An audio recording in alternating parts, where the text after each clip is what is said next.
That's a clear no, isn't it? Yeah. Couldn't have been more obvious, right?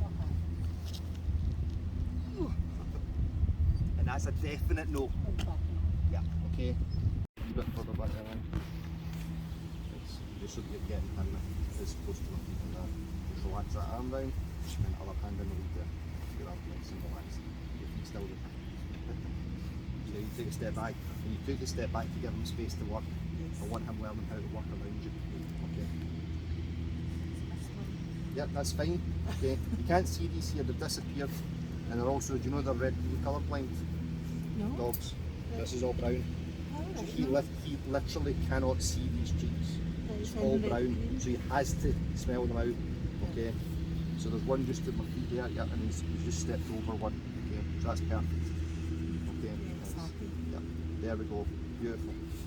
Tiny bit more slack.